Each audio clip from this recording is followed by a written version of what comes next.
Okay, so thank you very much, everyone. So basically, we have about 1 hour and a half left. So let's use this time mindfully. What we are proposing to you here is to keep in mind what will be the output of the workshop. So after this workshop, the Observatory and Forum will be producing a report, a thematic report on this topic. And this thematic report will be both enclosing the state of play around digital assets and elements around that, and also recommendations for different stakeholders. That could be for EU institutions, that could be for specific organizations, and that could be for the ecosystem, more generally speaking. And so what we would like to discuss this afternoon with you, with the remaining of our time, is this very aspect. What will be in this paper and what recommendations should be made. And so for that, I think there is one important aspect. In the morning and in the afternoon, we had very great sessions that gave us an overview of all what was possible with the digital assets and the main issues that we are currently facing. And what we want to do now is to talk a bit more precisely on what are the priority topics that should be tackled. And for these priority topics, what are the recommendations and issues that we want to solve right now? Of course, we are not going to solve everything. The idea is to start the job that will be done afterwards inside the paper. So this was as a mean of introduction. And so the discussion will be pretty open during the afternoon. We have only a few slides just to kickstart conversations. And the first conversation that we want to have with you, as I said before, is on the priority use cases. So if we had to select only 2-3 use cases that could have a huge impact for the EU economy and for EU citizens, what would these use cases be? We talked a lot about financial services the whole day. Is that did we talk about it because those are the first implementations, or did we talk about it because this is the most important thing? Just to take an example. So here's the question, and so please, the participation is pretty open. So let's start the conversation.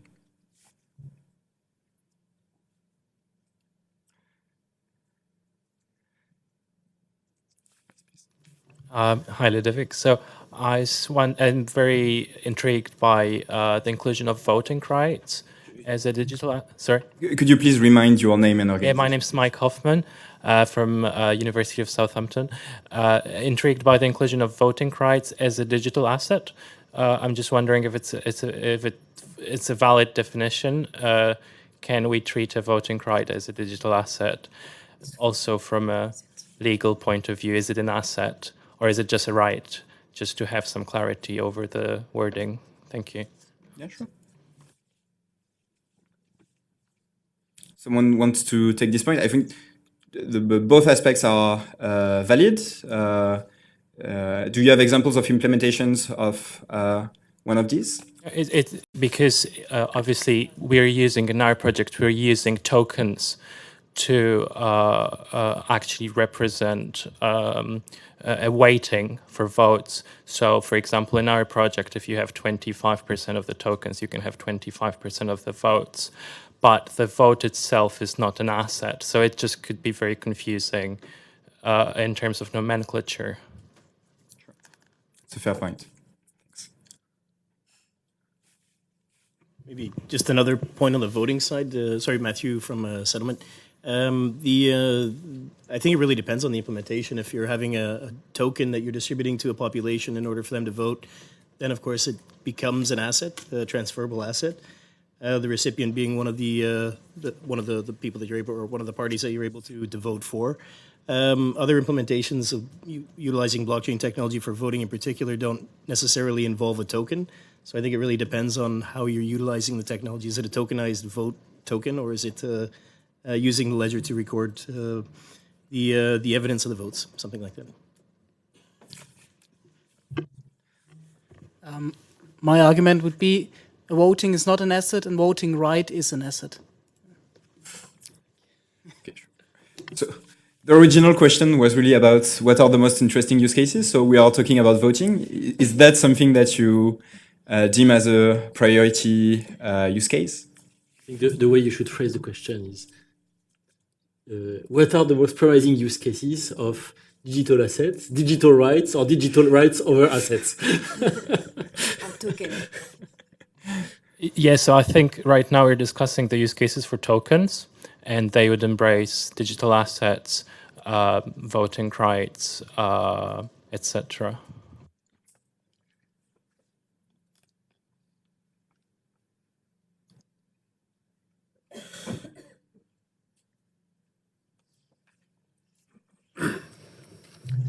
Yeah, we've Peter Heijmen from ING Bank. We have heard a lot of talk about discussion about tokenizing different kinds of assets.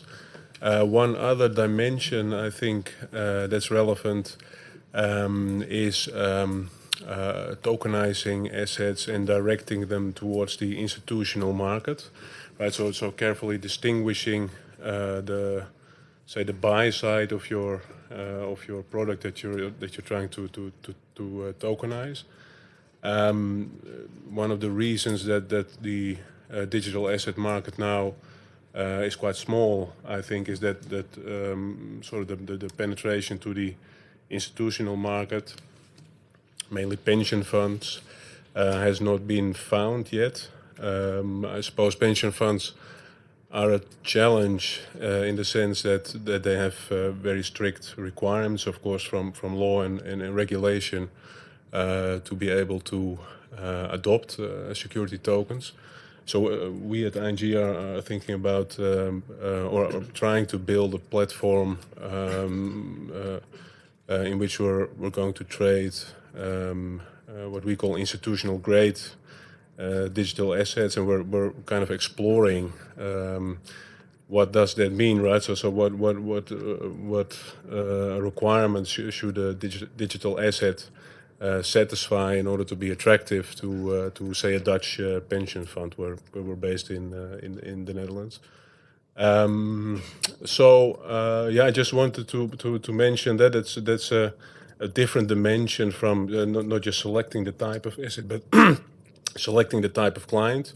When we are able, to make that entrance into the institutional market, I think that would be huge change for the digital asset market, because you would sort of enlarge this market hugely, and you would also know that your digital assets are kind of fully regulated and recognized from a legal perspective, because otherwise, say, pension funds would never adopt it. Yes.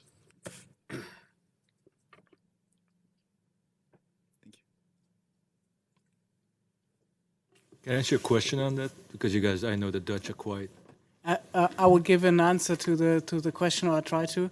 So from my perspective, I think payment tokens are the most relevant. And I would say one thing is missing, actually, which I would like to have here, or what is most important out of my perspective, is identity as an asset. Not as a tokenized asset that could be sold, but as an asset that could be transferred for identification on a GDPR-conform level. Sure. So do you have examples of projects or implementation for that specific use case? Yeah, we did an implementation of that via Sovereign. So you can use the Sovereign framework as a basis for distributed identification, DID.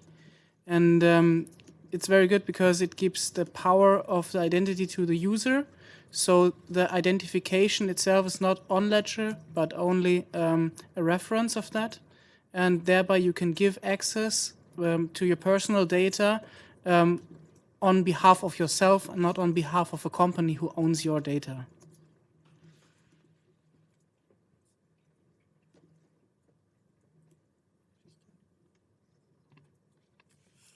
So again, I'd just be very careful when talking about identity as an asset, because again, transferring identity is not something that's done normally. And Sovereign is a good example of tokenizing identity.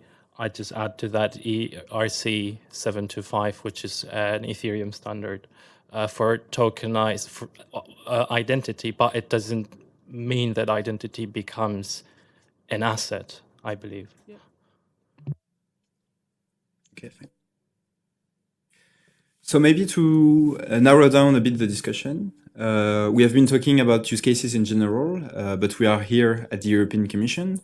What specific use cases government agencies should look into when it comes to digital assets, and what are the ones they should follow? I think not to influence the answer, but one question that has been raised oftentimes is what about stable coins? So digital tokens that can be used for payments and pegged to the euro. I think when you've heard examples from Commerzbank, you may have noticed that the important word in the presentation was atomic swaps of debt instruments for cash. We heard the same term during the presentation by HQLex and Deutsche Börse, atomic swaps. The ability to make delivery versus payment instant is predicated on the availability of a digital version of cash. And it does, one could wonder whether any kind of stablecoin can emerge as usable for the financial services industry unless it is actively designed, architected, and sponsored by governments and regulators. And so, we'd be interested to know if you feel that this is a priority that we should highlight in the report. Yes, again, Gondar Sostorskis from the European Commission Financial Services. I mean, I totally agree with you. Because obviously, when it comes to securities transactions, we have two legs of these transactions. We have the securities leg and the cash leg. As we indeed heard already today from Commerzbank and other discussants. And we cannot move forward, in terms of tokenizing the financial instruments unless we have also, access to, let's say, a tokenized form of money, if you like. And in this respect, of course, we have two. Not we, but in general, there are two kind of choices, if you like. One is to wait or to hope for the introduction of a central bank issued digital currency, which would be a very neat and clean solution how to go about it. The other way is to indeed use some kind of stable coins, and I think there is a lot of movement behind this lately in the markets. But in that respect, of course, you would also need somehow to be able to accommodate it in the regulatory framework. And there, when we talk about the European Union, of course, for example, one of the instruments could potentially be the electronic money directive that we have, and as a result of potentially some amendments of that directive, it could possibly be realistic to give some kind of credence and status to stable coins, which, for example, would be pegged to any EU currency in that sense.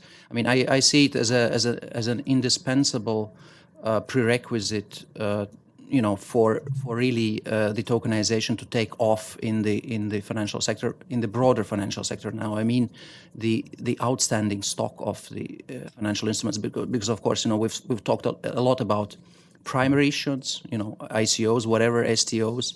These are things that, will be issued going forward. But of course, the bulk of our financial markets consists of things that have already been issued and that are there and that are traded. And to be able to gain the maximum efficiencies in those markets, we absolutely need something like that. We need tokenized money.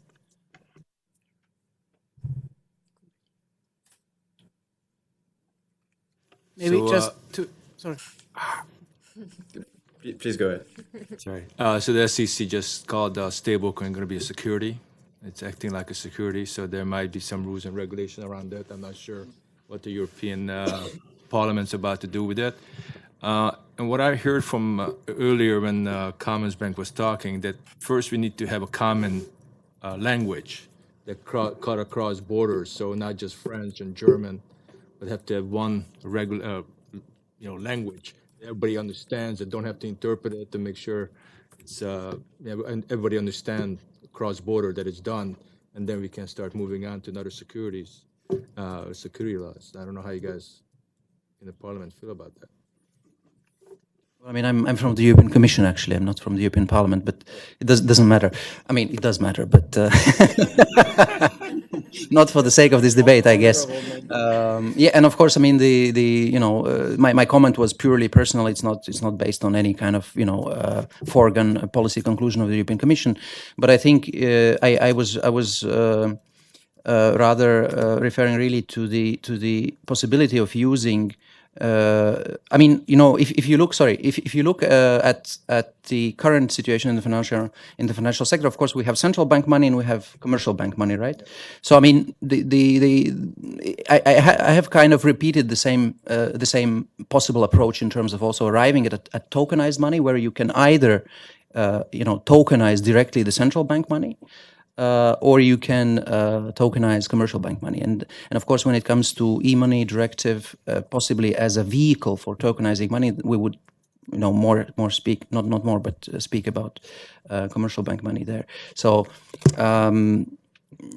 yeah, I mean, I cannot comment on the US. I mean, stable coins as securities doesn't help us, I think, in settling securities transactions, I guess. I can comment on the US. So there's a slight nuance here, which is, first, they haven't ruled that stablecoins are securities. They have, a member of the SEC has highlighted that stable tokens could raise issues under securities law. And that is in situation for one specific type of stablecoin, which is stablecoin where the exchange rate stability between the coin and the fiat currency is ensured by derivative-like types of algorithms. So you have some stablecoins that are pegged to a stable value because there is a collateralized bunch of euros or US dollars behind them that guarantee their exchangeability. But there are some other stablecoins which are essentially put or call derivative instruments on a cryptocurrency that could, in extreme market conditions, lose 100% of their value. And it is the behavior of those stablecoins in extreme market conditions that is viewed as problematic. Maybe to add just some details, because very good points were raised, and especially the point of precise language is very important if it comes to the topic of money. We actually used e-money in our use case. So we issued commercial money as e-money on an ownership basis.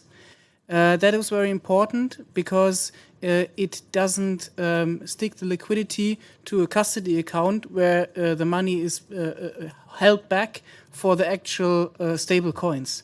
So if you have stable coins that are packed by 100%, then you simply have put the problem of the liquidity somewhere else. So you don't create the liquidity you need within the system, but you put them in the custody account. So from a financial perspective, you haven't solved the problem. If you have stable coins that are packed less than 100%, then you actually do something similar to money creation, which is licensed business. Or there is simply not the money and people have to believe it. So it's very difficult at last. And for this reason, we were very much like the approach to use the e-money, because we issue the e-money on-chain as under our license, and therefore exchange the commercial money, which is booked out then. So it's, in German, I don't know if that's the English term as well, outbooked commercial money. And this is very important because of how money itself is created and managed within our current banking system. And it is something that from an economic perspective must not be changed as it is right now. So for these reasons, and I think stable coins per se are a good means to get somewhere, but they are not the solution for the payment, because otherwise they simply put the problem somewhere else. So for this reason, I think the best thing would be, of course, central bank money on chain, but we are talking to them and it's not so gonna be seen quite soon. And especially if you have commercial central bank money, something like that. So for retail users, that would impose the problem of all the KYC ML requirements to the central bank, which is then really an issue. So I think the development of payments as tokenized form anyhow, simply like using the technology, but still being within the frameworks of money creation, is very, very important.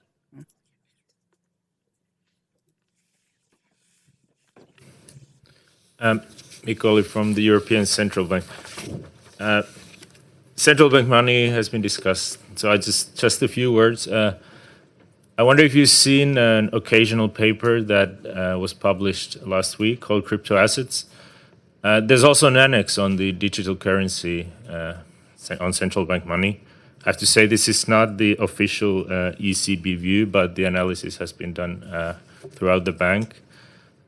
So just shortly, it is the way the European Central Bank will look at it. It's not contingent upon the use of specific technology. In this case, the DLT, the issuance of CBDC, and of course, I mean there are many aspects that we need to take into account: financial stability, transmission of monetary policy, operational efficiency of payment systems, which are within the mandate of the ECB.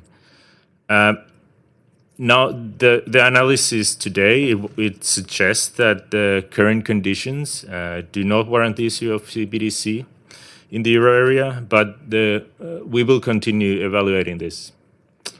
So, but just to reflect this, some of the thoughts on possible issuance of the central bank money on DLT. Thank you. Hi, I'm Luigi. I'm working on a startup that actually is dealing with smart legal contracts. So we work on RegTech applied to contract lifecycle management on top of blockchains in general. So the scenarios from Commerzbank where actually you connect the legal contracts together with the smart contract for execution in full compliance. That's, I think, the basis in order we need to start thinking about. But I think one element that I would like to highlight here is that at the moment we are thinking about this like measuring what already has been measured. I think blockchain should measure what today is not measured, because there is a need for the society to understand the value of knowledge, to understand the value of social impact, to give not only priority to fluidity and liquidity, but actually to create new dimensions where actually blockchain can give a contribution. And if we think about environmental impact and how to measure those in order to make for policymakers clear why we need to invest in more sustainable technology, I think that's a priority that the European Commission potentially should have, more than measuring just securities that are already measured by the financial system. That's, I mean, if I can bring this point, like probably as a discussion element. I can tell you about our experience. So we are working on applying digital assets for high value physical goods, like for example, for military services, where actually you need to maintain like very important infrastructure. You want to make sure that the maintenance contracts are actually fulfilled in order to make that good working. But also we are using digital assets in order to represent community coins for self-distribution of value-back mechanism in order to, for example, represent 0 kilometers exchange between peers, local economy. Those kind of things are very important for the sustainability of the system. So I don't know where it fits in that schema, but I think it is important to consider those kind of elements.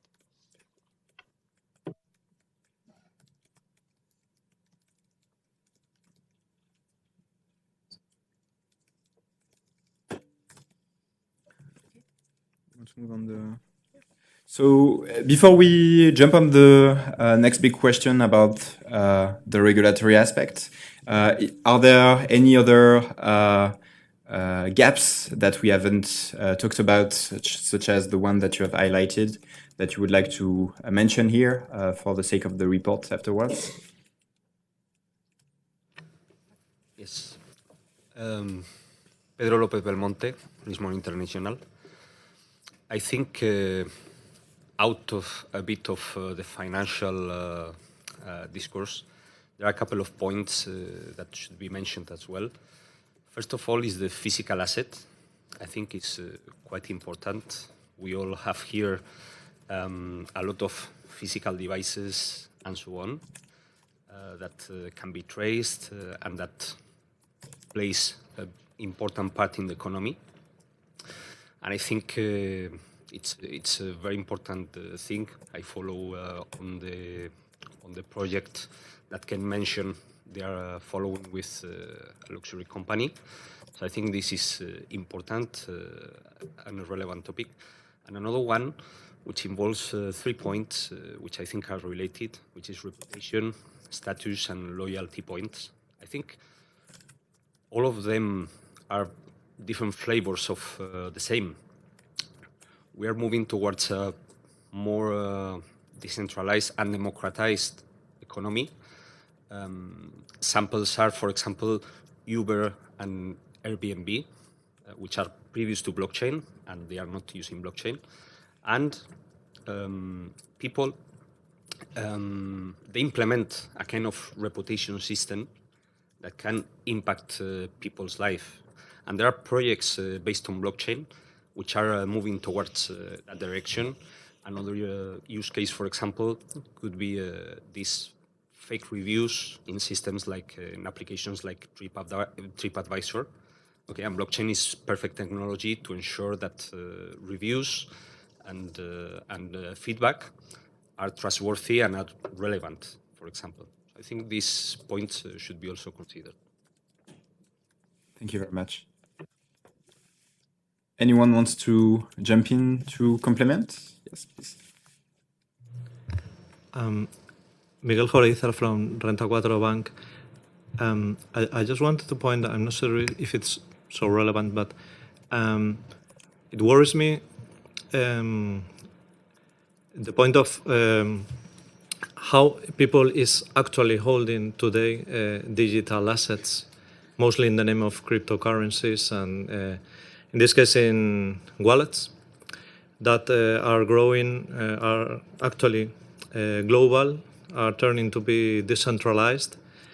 It has been a highly technical aspect for people that held digital assets, and now it's getting more popular and easier with hosted wallets. So this phenomenon is, I can relate it to the emergence of email 20 years ago, and I think that it raises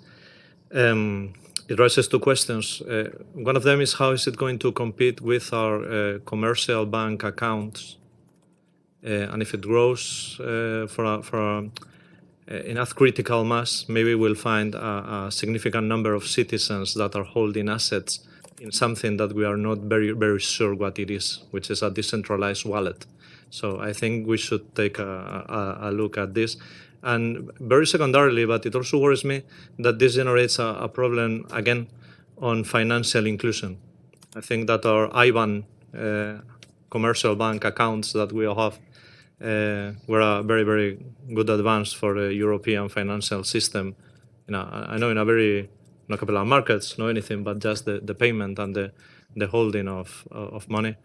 And I think it could bring up a problem of financial inclusion regarding that maybe it's not so easy for all the citizens of the Union to right now access the holding of digital assets as maybe some other citizens can actually do. And I'm sure that almost 90% of us do have a wallet, but I'm sure that 90% of the citizens don't actually have one.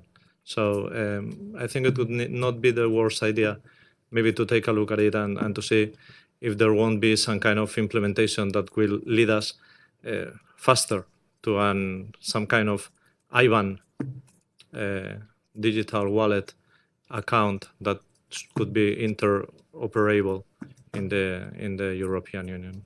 Thank you. Thank you very much.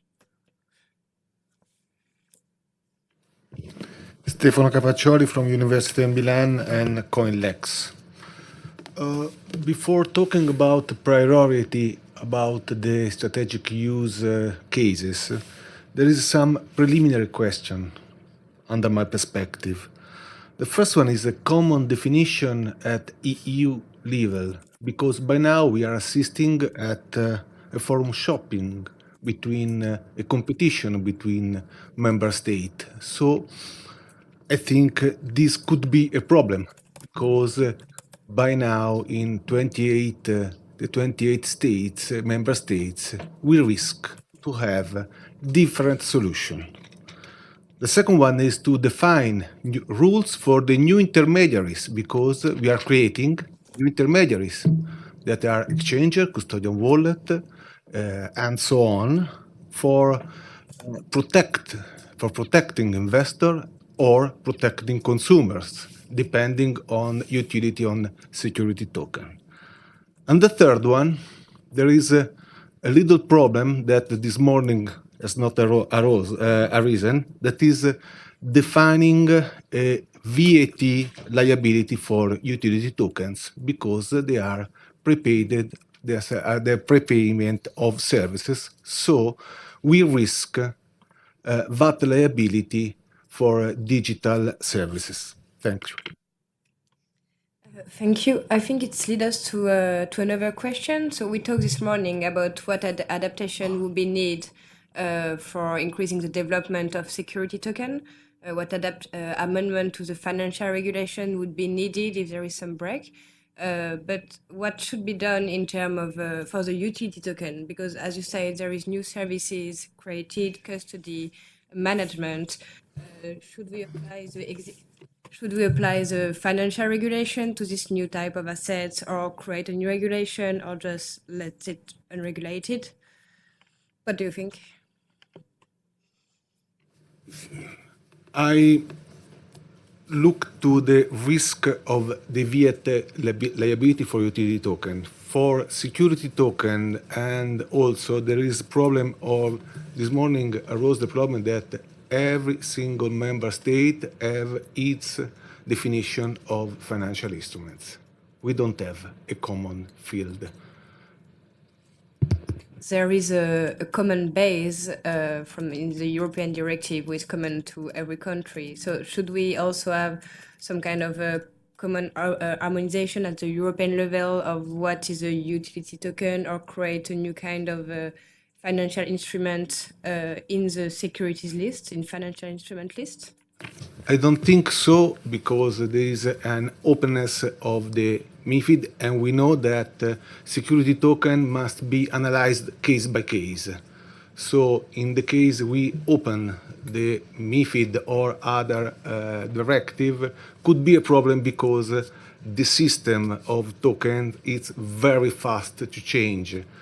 5 years ago, we talked only about Bitcoin. By now, we are talking about STO or stablecoin. In 5 years, things are evolved. But I think we have to be clearer about the same field playing in various member states. This morning, we heard about France. Last December, we heard about Malta. Next time we will hear about another country that introduced another virtual financial asset and so on. We risk to have a jungle about laws, and for me this could be a problem to create and maintain competitive advantage. So I think that this discussion is very interesting. So maybe I just want to jump on a few things. First, you are talking about harmonization, basically, when you are talking about having the same definitions for what we are talking about. And this is something that is very complicated to reach. So do you have a vision of a potential solution, or is that something that just could not be achieved? And then the second question would be about the fact that you are mentioning the fact that analysis will most likely need to be done on a case-by-case basis. So if it can't fit into what we have, and if the analysis needs to be done case-by-case, who should be doing this analysis, and how can we make sure that everyone agrees on the outputs? The problem of notion in various member states is that, for instance, in Germany, unit of account were considered as currency. We know that was the legal case for Bitcoin 24. And they had a national definition. I think that we have to make an effort to clear the define in MiFID, EMIR, the e-money directive, because stablecoin, it's true that in the United States, all over the world, or in Hong Kong, stablecoin are not electronic money. But we are sure that in Europe, Tether is not if I have a Tether is not considered as electronic money, I'm not so sure. Then, when we have a clear notion, as this new word is tremendous ambiguous, because we know for a security token, there is some that are shares-like, other are project part of the revenue of the project, not the profit, but directly the revenue. So we cannot have a clear definition. We have to clear the notion of each directive in order to have, for all member states, the same level playing. Then I cannot, by now, I'm not able, and I think that nobody is able to have a clear definition is what going on in next 6 months in this industry, because protocols are evolving, new blockchain are entering, so we will see. And for this, I prefer an approach case by case, but with some guidelines. In order to deepen the question, to understand what is in, what it's out, we must have a holistic vision, because if you look only with the security market, the financial protection, we can lose consumer protection, we can lose VAT perspective, so we risk to solve a problem and to cause other problems. Maybe one thing borrowing from the U.S. markets as well, it might be interesting to consider to support this kind of a thing is as it's case by case, it'll be difficult to come to a clear framework that applies across the board. But in the U.S. market, they have what they call the Howey test, which is sort of a standard thing where people can self-assess what they're doing, or they can have a professional assess what they're doing. But introducing a standard like that, which is more a set of principles, but it also is a useful guide for companies that are looking at doing security token offerings or other types of token offerings. So maybe something like that from the European Commission would be very useful for not to get fully harmonized across all the countries, but at least to provide a common framework that can be applied across the Europe. The problem of the US is they use a multidisciplinary approach. That means that for SEC could be security, for IS are asset, for CFTC are commodity, for FinCEN are money. So I think it's not, it's a US idea. From a European you shut me. Don't make it. And this is from a US point of view with its legislation and their legal system. Here we have the directive, we have a different system, and we have talking about European level.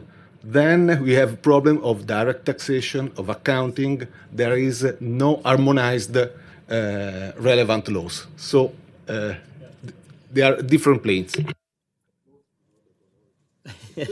No, I just want to say, certainly this is not the US, I understand that. And the rules and the way that things are done are completely different. I've been here for quite a few years, so I'm familiar with some of the differences, definitely not all of them, but many of them. My point was not that to take a system or an approach or a guideline that they have there and copy-paste and bonk, put it in here. What I'm saying is I think the principle of it creates clarity, which is useful for everybody involved.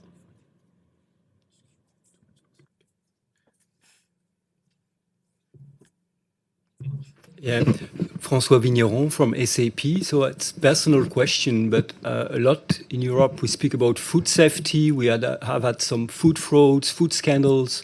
I'm a bit surprised that we don't speak about this part of the possibilities of blockchain.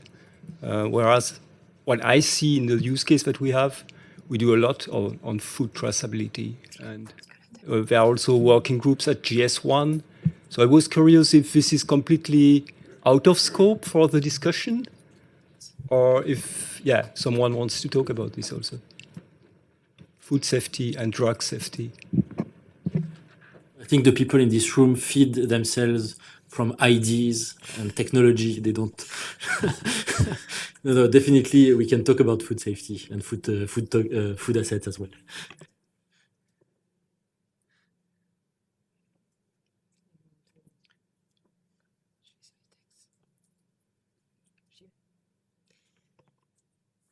More generally, when we talk about what could encourage the development of digital assets within the EU, what also are the breaks? So we talk about maybe the legal uncertainty. Is it taxation could also create some uncertainty? We can be a break for the adoption of digital assets and their development. What could be the other break to this innovation?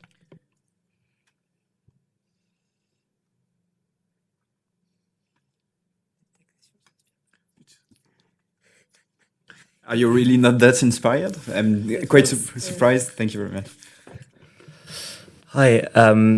So I work for a startup that works with crypto assets. And so what we do is we try and democratize the adoption of crypto assets. And the biggest problem we face actually is not so much a regulatory problem, even though it's being addressed with the French regulator and the French government, but it's actually a banking problem. And I feel like this is a bit like the elephant in the room in the sense that we do have a lot of trouble working with European banks all over Europe that basically makes things hard to send money, euros to clients or receive euros from clients. And so this is clearly, from our point of view, from the entrepreneurial point of view, one of the big problems to address is to facilitate better coordination between crypto startups, blockchain startups, and the whole banking European industry. Is creating a stablecoin could solve this problem?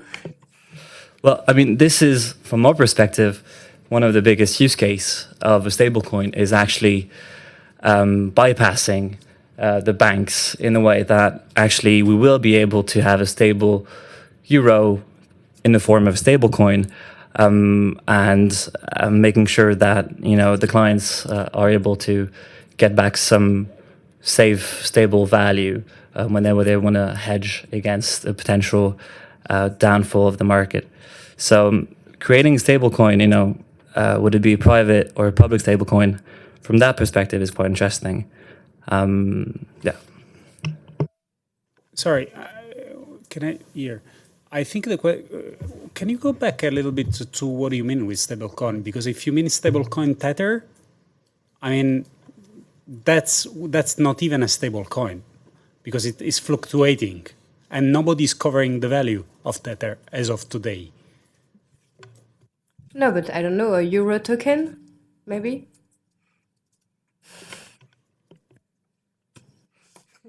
Supported by the European Central Bank?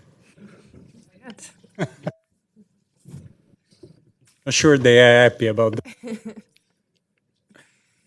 Yes, please. So maybe again, I would lay a focus on language here when it comes to money. A stablecoin, per se, if it represents a euro value, can either be only a promise. Then I will ask you where you get your euros from. It can be backed by a specific amount in the treasury account. Then those who will get the money first, depending on the degree how much it is backed, will have the luck to get real euros. If it's 100% backed, then you don't need the stablecoin because getting the money out of the custody account will take as much as a SEPA transfer. So if the stablecoin is not part of the money creation as it is currently and economically enforced within existing money law, then I think it doesn't make sense actually. But we need to put money on the new technology. And that is also our effort. And the thing is, if you have commercial money or central bank money, I personally don't care. I would personally even prefer central bank money, but that's not how it works. Right now we're working with commercial money. So if you're putting commercial money on the technology, you can save the problem of the instant transfer already. And we did that within a security transaction, but already soon to be announced also with industry clients on real use cases within industrial cases. So I think that can be solved with commercial money. The transfer of cryptocurrencies into real money is another topic that I would split from that. But just to take into account, what does this mean for a bank to accept cryptocurrencies? After all, there is no real proof under AML laws that we can only in very specific use cases show that the cryptocurrencies that are accepted then for payment, so because we pay in euro, so we accept cryptocurrencies as an asset, that they are fine regarding AML. This is only the case if the cryptocurrencies were confiscated by a body of the state or the European Union, for example, or similar. And we already had these use cases. But otherwise, I don't have a proof that I can fulfill my AML requirements as a bank if I accept cryptocurrencies. And that is an issue. Some of the banks go into this gray area, and I would call it like that, and not because cryptocurrencies are per se a gray area, but simply there is yet a lack of proof for most cryptocurrencies that I can show that I fulfill my regulations as a bank to provide AML safe payments. And I think only for the reasons of having a cool cryptocurrency and not for the reasons of having instant payment, we shouldn't throw away AML requirements. Yeah, as a bank, I would say that.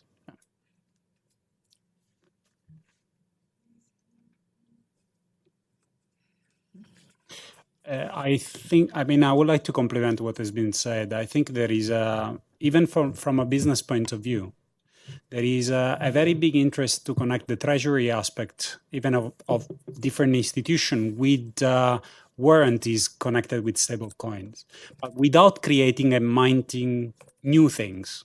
Because let's say there is already e-money law that is already available, so we can actually use that vehicle instead of creating a new complexity inside the system. I think even from a distributed point of view, we should rather connect with the treasury elements rather than creating another concept. That's.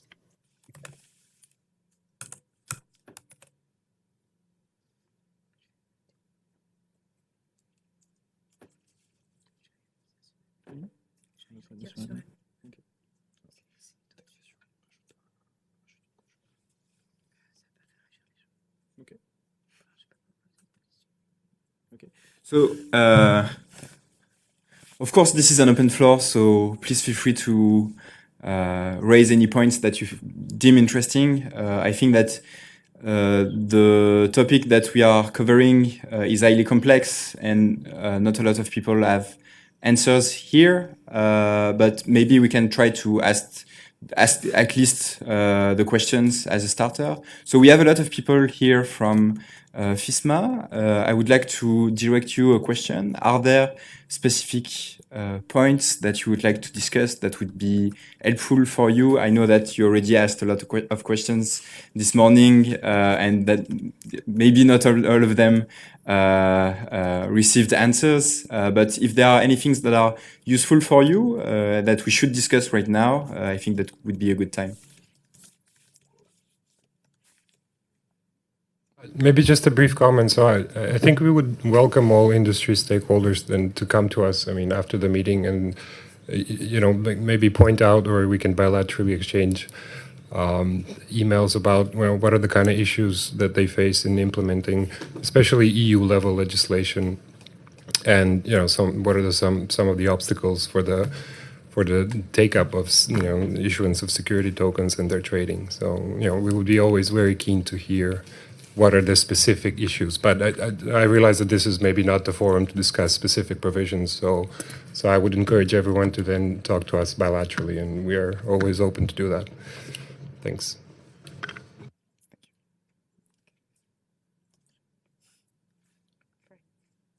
I I'd like to add something to the conversation about bank accounts and AML practices, what the gentleman over there talked about. So I've seen from close that getting a bank account as a crypto company is extremely difficult. A crypto fund that I know had over 50 applications made at banks and were all declined with only one invitation for a meeting. And this fund would have a professional custodian administrator to account for every single trade.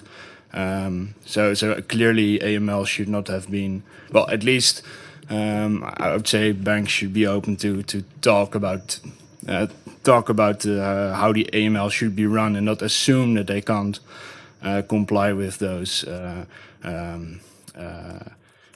requirements. Furthermore, even crypto companies that are not a fund but just want to do something in crypto cannot open a bank account even if they talk to the bank and say, hey, we promise we will never buy and cash out any crypto. We'll just use it to pay for our employees, etc., with the equity that we've raised in fiat. Then still the banks decline. This is a real issue, and it's not just about AML. It's really about keeping this not accepting companies basically. Thank you. I'd like to add another example to that. I strongly agree with you on that issue. Recently, we've been working with a foundation to accept Bitcoin as a donation payment method. That foundation has not been given any fiscal benefits for the Bitcoin donation, so technically there's no there's no money laundering risk because there's no counterparty. Despite that, no bank has accepted the euros that we were willing to send to the bank in exchange of the bitcoins that were donated. So I think the issue of banking and crypto is cultural and it's prevalent, and we do need to address this question, I think, in this forum and in the recommendations.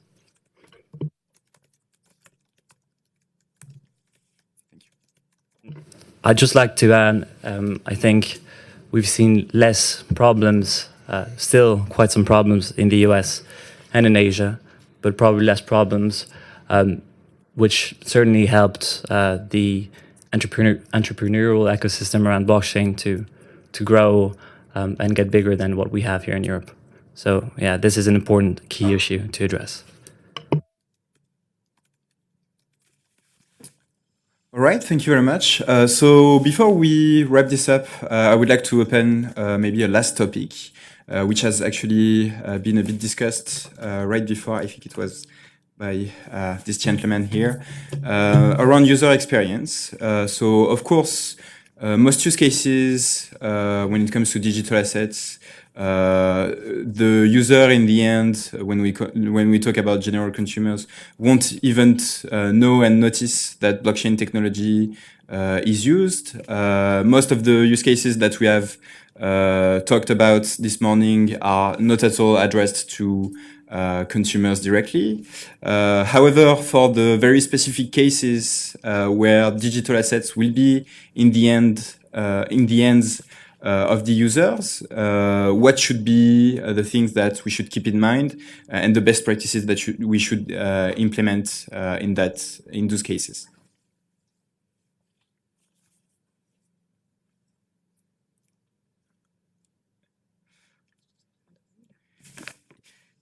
If that is another topic where people are not really...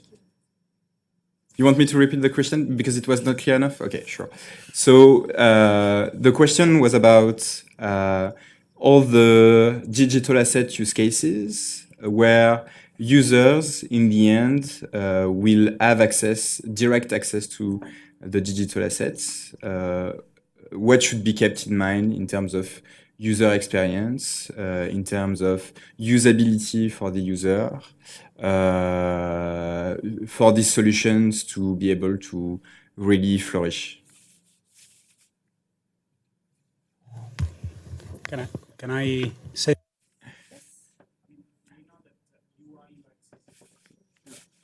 We know that UI UX is a big issue here, right? Everyone knows, especially the management of the wallet.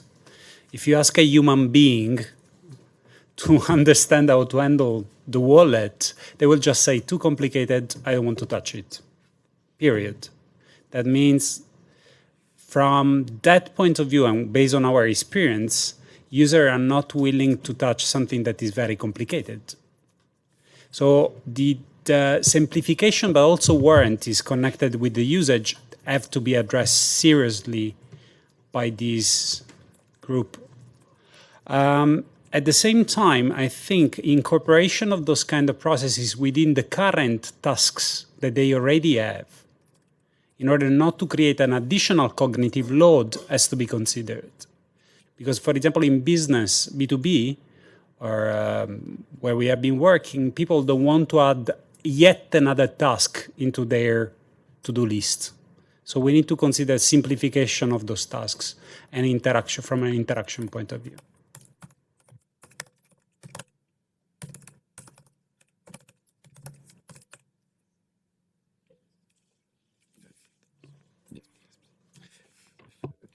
Okay, in the back first and then. Mike Hoffman, Southampton University. So I think actually a lot of great work has been done recently in terms of usability, even compared to 2017, 2018, where we are now with, I'm focused on Ethereum and Aragon. So being able to sign your transactions with MetaMask is super easy. And then if you look at something like Aragon, and again, I'm not associated with them, but I just find that is an open source project that has great usability. It's got great UX, where you're using Web3 and secure web workers to actually, in your web browser, you can have a view of the entire decentralized autonomous organization. You can have a finance app that controls your finances. You can have a token manager that controls the different types of tokens that you have. So, okay, a lot of stuff to set it up. You need to be a power user. You need to know the command line. But at some point, you can just give it to your users. And if they're familiar with MetaMask, which is not that difficult, they can immediately start interacting with the blockchain from their web browser. Yes, Bernard Nicolai from the University of Brussels. Just to reinforce your points, or the points, if you want a broader adoption of buying or investing in tokens, well, the value proposition of the company, startups and incumbent players, well, it must be easy, cheap, but secure. And security is absolutely necessary, because when you use bank accounts, the security is taken for granted. And even when we use Amazon or we use the GAFAs and so on, our orders are secure. So there is a lot of effort, I think, to educate people, reassure, and not only to regulate, And I believe there is a role for the European institutions to do that. Yeah.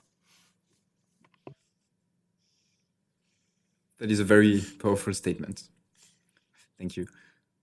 Anything else that you wanted to add before we conclude with this workshop? All right, then. So I think that what we have mainly taken from these discussions is that based on the different panels we had, we can see that financial services today is the industry where the use cases related to digital assets are the most advanced. And the reason for it is mainly because this industry has been working now for years on this, and the benefits are starting to flourish. And so from the discussion of this afternoon, some aspects such as payment tokens and more specifically stable coins in whatever flavor you prefer are great enablers and would be one of the priority topics maybe to push in the paper. And the reason for it, from what I heard from you, is because it then unlocks a lot of different use cases behind it.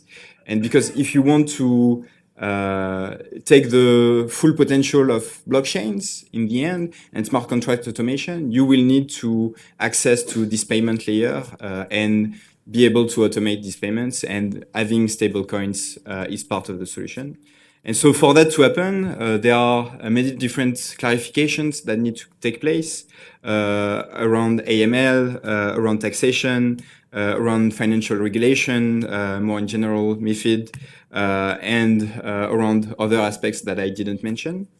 And so these elements would certainly need to be delved into in the report in more details to come up with a proposal around this. So for those of you who are interested to continue the discussion, we'd be very happy to leverage your expertise again within the thematic report. I want to thank you all and thank all the panelists who are here today with us for these discussions. I just want to highlight the fact that our next workshop will actually be on the healthcare sector, use cases in the healthcare sector.